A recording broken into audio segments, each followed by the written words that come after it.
Okay, welcome to this month's Q&A, and starting off with Rob's first question, that is, if Marassa Molasses were to set up a political party, what would it be called and who would do what jobs? Okay, so I had to think about this, and my particular political views are kind of a bit sort of messy, sort of anarchism and socialism and collectivism. I don't really know about the other two. I think they're kind of definitely not Tories, but that's about as far as I know. But anyway, I figured this wasn't really about real politics. This was about Marassa Molasses politics. And so I decided that our political party would be designed around the intersection between beards and politics. This speech should have been delivered 1 year from now, not now, damn it! Is there any other parties out there about beards? And it turns out there is. There's something called the Beard Liberation Front. They're trying to take you out with bullshit. So I decided to keep it simple and that we would have just be simply called the Beard Party. You'll never get it absolutely right. I would be the Minister of Rewilding. I wouldn't have much interest in that type of thing myself, to be honest. And I'll be responsible for applying beard-like approaches to agriculture and habitat preservation. I choke in this unknown world. Now Raj, what would Raj be? Raj would be the Minister of Rhythms and Spirituality, which I figure then like kind of works with his guru-like appearance at the moment. It's the beard. It makes me look like Santa. Encourage collective health and well-being through the use of drums and percussion. I like to play. Phil would be Minister of the Tall, that they're made the most use out of, like, you know, getting cats down from trees and specialised stuff for how tall they are, like people that comb giraffes' hair. So yeah, that's the Beard Party. Ray asks, what is your favourite Free album and why? My favourite Free album is Tons of Sobs. Good gatefold, right?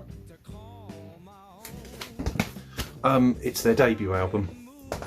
It's a blues album and it is raw and badly recorded, and that's why I love it. If you've not heard it, please go listen to it. You will not regret it. Alright, so this one is from Leslie, favourite album that's come out during lockdown. Do you want to know what it is? Amazonia by Gojira. They make death metal that is also groovy and melodic. So I definitely suggest checking it out, it's amazing. Leslie, okay, are you planning on having any album artwork printed up, i.e. A4 size? Would love to frame one. We have experimented with posters and things before in the past, and the difficulty we found with A3 size, not A4, was actually getting them posted out because you have to use tubes and then it makes it quite expensive and awkward. So A4 size could definitely be something that we consider because I think that's a lot more of a manageable size. So, you know, I guess I'll put the word out there, and if there's enough interest, then that's definitely something we can do, Leslie. Yeah, that's cool. Okay. Tara asks, what is your favourite guitar pedal? What kind of effect does it give, and why do you like it? I didn't really have a favourite effect, as it were, but I suppose the effect I use the most is my wah pedal. It's an envelope filter. But basically it accentuates bass frequencies when it's like that.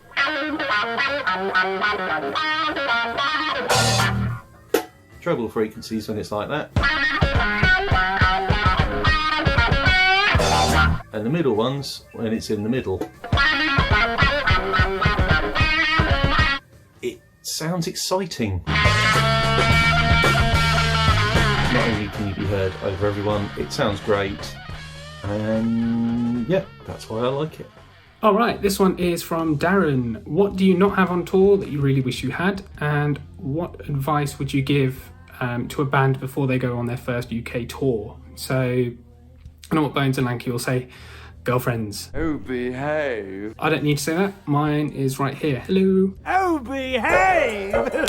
Other than that, probably home-cooked food. Give your meat a good old rub. The ability to use our legs properly for the whole day. We do a lot of driving. Well, Bones does a lot of driving. There was one time where he drove us from Aberdeen to Bradford, which took about 8 hours. We played a gig, then he drove us from Bradford to Reading, which is insane. In terms of advice to give to a band on their first UK tour, I would say plan your route. You know, you don't want to be going across the country for 2 separate gigs and then the third one somewhere in the middle. Plan your gigs so one after the other you're moving up the country and then back down. It's not going to be profitable if you're just relying on what the promoter or the venue gives you. I don't know. I don't understand. I would probably say have something to sell that people can't get just from Spotify. Have vinyls, have t-shirts, hoodies, etc. You can have something that makes it special for that night, you know, like a t-shirt for the specific tour you're on, you know, and that's something that we've done quite a lot with all the tour dates on it. The other bit of advice I would give is be comfortable asking for space. You know, if you're going to spend 2 weeks going around the country stuck in a van, you know, you're going to get on each other's nerves a little bit. I think it's really, really important that you're good enough friends that you can feel comfortable enough to go, look,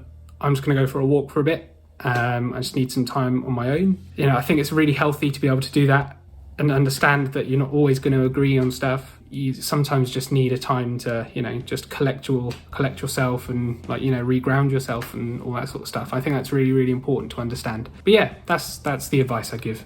Right, my next question is, Ray, myths have inspired your songs. I know there's a few. Can you pick your favourite myth? Yes, it's true. On These Paths We Tread, there were particularly a lot of myths involved in the inspiration for the songs. Off the top of my head, Maenads, which is about a group of women that all pray to Dionysus, and so that was had a mythic element to it, and obviously Dionysus was a god of Olympus, and so wrapped up in myth. And Wrath of Aphrodite, she's a goddess, all the myths surrounding Aphrodite. Serpentine on that album was actually based on a kind of a myth in Norse legend about the son of a dwarf king called Fafnir, and he basically was obsessed with gold and he would hoard so much gold. The greed, I guess, affected him and he actually turned into like a serpent-like dragon.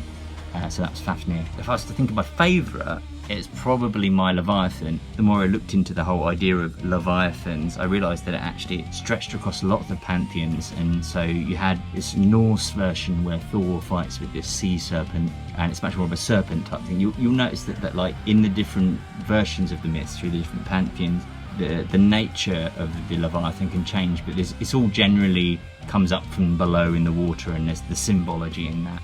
The Judeo-Christian version, which is the version that I mainly based the song on, was about a big whale that kind of swallows people that are kind of sinners and drags them down to hell. But then there is also certain Hindu stories that kind of have similarities with Leviathans in them and stuff like that. That's why I liked it so much, and maybe it's why it's such a popular song. So there you go, My Leviathan. All right, this one is from Leslie. Favourite musicians? Always interested to know who inspired you and lit that flame.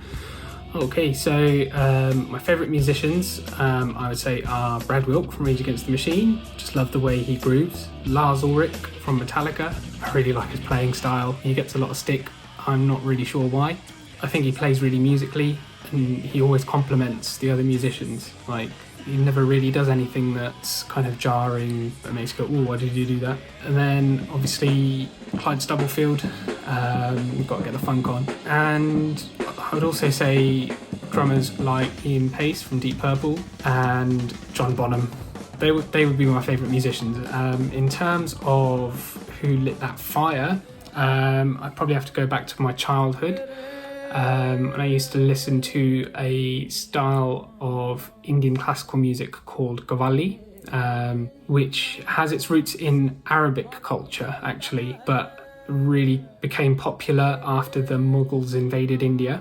And normally it's sung in Arabic, but the Indians started singing it in Punjabi and Urdu. It is normally about God, but it's almost disguised as love songs, which I find really interesting anyway. They generally always have someone playing the tabla at a really, really young age. I saw these drummers doing these ridiculous rhythms. If you ever hear them, they are amazing. There's one particular Qawwali singer called Nusrat Fateh Ali Khan. I just grew up listening to his music a lot, and yeah, I think that's when I kind of fell in love with drums. And also going to the Sikh temple as well as a child. Music is a really big part of the Sikh faith. There's a lot of music there, and again, there's always someone playing the tabla there. And I just remember as a kid, I would literally just be engrossed. I wasn't listening to anything else, not the singing. I'll just be watching the guy's hands on the tabla. So yeah, that's kind of what inspired me. This question is from Darren. If one was to build a guitar pedal, what would it do? Don't say a word.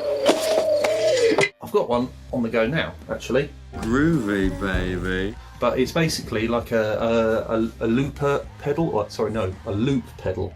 Yeah, boy. We're writing this new album. I tend to be switching between These go to 11. all of these effects a lot more than I have previously, and I'm finding that quite difficult to keep up with the pedal dancing. So in theory, if I wanted to go from big dirty sound to clean, I could just press those two buttons with my big fat foot. Do you know what this means? Whether it works or not, we will find out, and I will let you know if it works. Alright, this one's from Ray. Do you have a routine or ritual that helps you get in the zone before going on stage? Well, Bones tends to find a quiet space, normally in the van, where he can kind of change his t-shirt, put his bandana on. I also think he is mentally preparing for the gig as well. As the singer, I think he is the most vulnerable on stage when he's singing. It's a lot harder than it looks, but not in the way people think. Yes, vocals are difficult, but you know, when you're singing such personal songs, you know. So I definitely think he does have to prepare himself emotionally as well. Other things, I think eating pickles is something we do a lot, especially when we're on tour, and Phil complaining about the smell from us eating pickles. I think that's it, yeah. Tara asks, Lord of the Rings or Harry Potter? I'm Harry Potter. That is easy. You have only one choice. Lord of the Rings all day long. Yes, that concludes negotiations. All three of us are massive fans of it. The films, the books, the animated version by Ralph Bakshi, I grew up with that. One ring to rule them all. One ring to find them. I've read the book a couple times. I know Bones has read it at least 7 times. Oh. Whenever we go on long journeys in the van, or when we're on tour, for instance, we have the audiobook on. Gentlemen, we do not stop till nightfall. We went to play up in Nottingham, I believe it was, and we stayed around someone's house afterwards, and they pulled out a Lord of the Rings Trivial Pursuit game. James! And she was like, ha ha ha, I'm going to kick everyone's ass at this. Does it like games? Because I'm amazing at it. So you have chosen death. I believe we played 3 times, and Bones won 2 and I won the other one. It is a gift. We're all huge fans, love Lord of the Rings to bits. Final question from Catty. This is going to be controversial.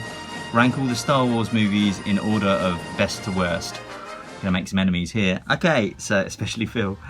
So my order of the 3 trilogies and the 2 extra Star Wars films that came out recently as well is this. My favourite Star Wars movie is Empire Strikes Back. My second favourite, Return of the Jedi. Third favourite, A New Hope. Then it gets a bit controversial. Now, my next favourite is Rogue One. Then Force Awakens. Then Revenge of the Sith, because that was the best of the prequels. Only a Sith deals in absolutes. And then Han Solo Story, which some people didn't like, but I actually quite liked that film. Then Attack of the Clones, again a prequel in there. This party's over.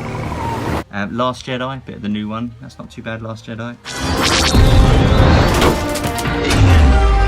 Then Phantom Menace is my second worst, which Phil won't like at all. Now this is pod racing. He would say that the end section's brilliant, and Darth Maul, yeah, but what about the rest of it? What about Jar Jar Binks? Don't do that again. And my worst Star Wars movie is The Rise of Skywalker. It's okay that we're here. It's okay that you're here. It's good. I think that's all my questions. Cool. See you next month. Bye.